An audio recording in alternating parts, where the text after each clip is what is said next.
This is Optimal Relationships Daily, episode 1326.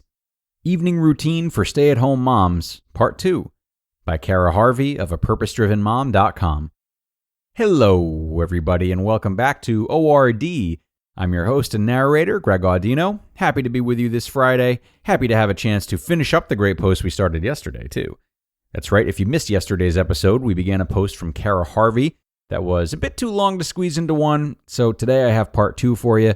That being said, definitely check out yesterday's episode if you haven't yet.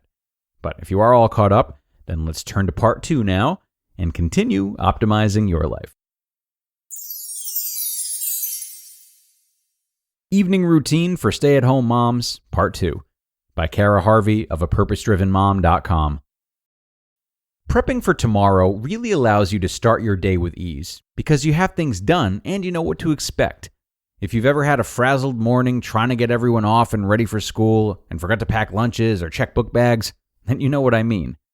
On the checklist that you can download for your evening routine that's linked in this post, you'll also see a blank space for adding in preparing tasks. I've added in some of the things I do, but again, think about the season of your family.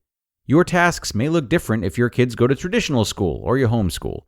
It may look different if you have older kids versus younger kids. So take the template I've given and customize it for your needs.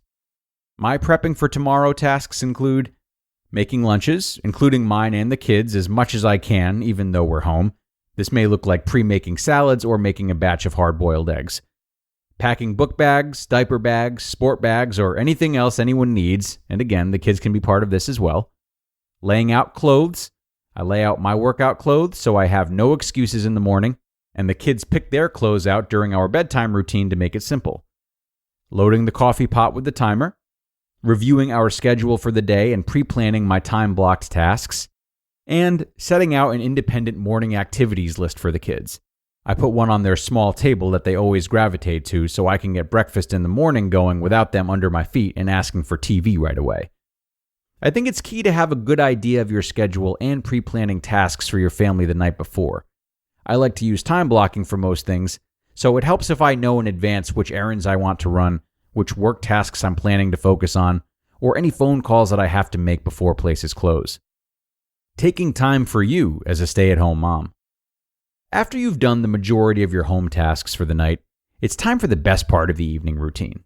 Time for you. The closing out and prepping stages of an evening routine might take you anywhere from 30 to 45 minutes, depending on how much you get done before the kids go to bed. Again, some of mine gets done with their help before bed, or how crazy the day is. I like to close out my day with time for me, and as a stay-at-home mom, it's very important you do the same. When we're just go, go, go for everyone else and don't pause for us, stay-at-home mom depression and burnout can occur.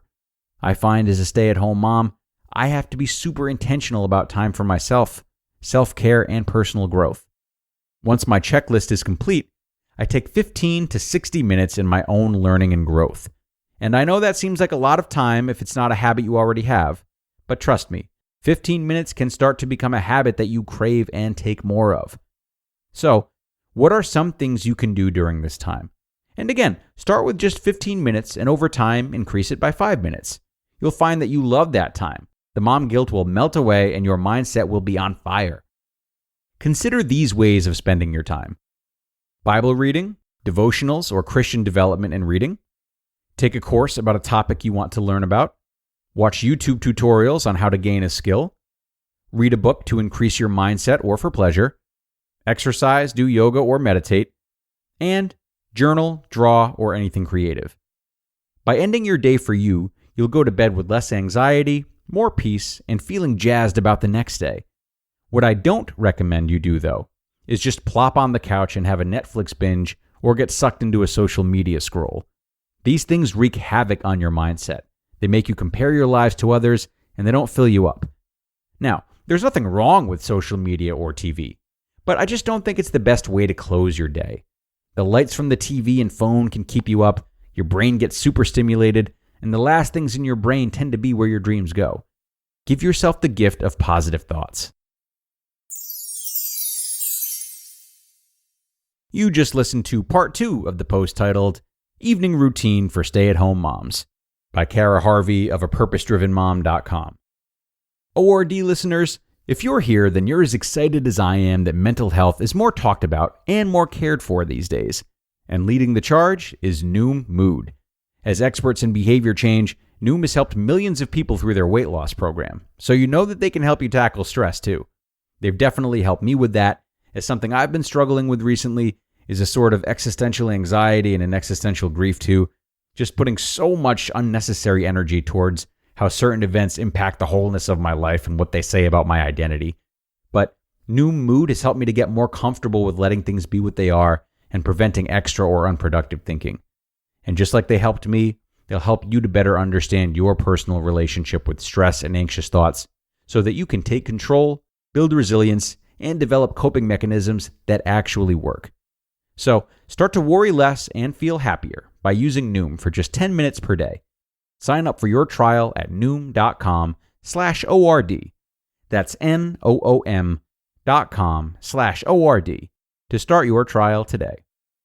And a great finish from Cara, right? So glad to have shared this post. And I would love to expand a little bit on that last part about closing your day with a Netflix binge or a social media scroll. Now, it seems Cara isn't necessarily discouraging that in general, but I agree with her in that it can be very stimulating before bedtime. But at the same time, it's kind of not stimulating at all. All right, so hear me out. Surely the light isn't helpful, but in terms of your mindset, it's not a very controlled way to end your day. The relaxing, turning off your brain part of it can be super necessary sometimes, no question, but it's easy to make this part of our routine in a bad way, kind of idling and distancing yourself from opportunities to connect and be present. So if you do feel you need to just shut off sometimes, maybe consider planning a Netflix or social media scroll just for some days.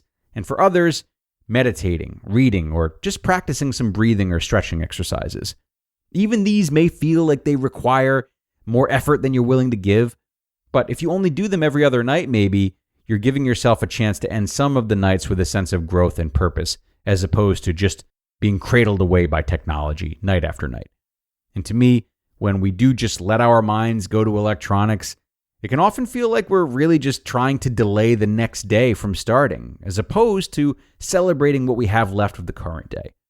Things to think about. Different strokes for different folks. Time to wrap up, though, everybody. As always, I really appreciate you joining me today and listening until the end.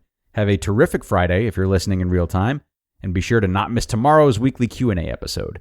That's where your optimal life awaits.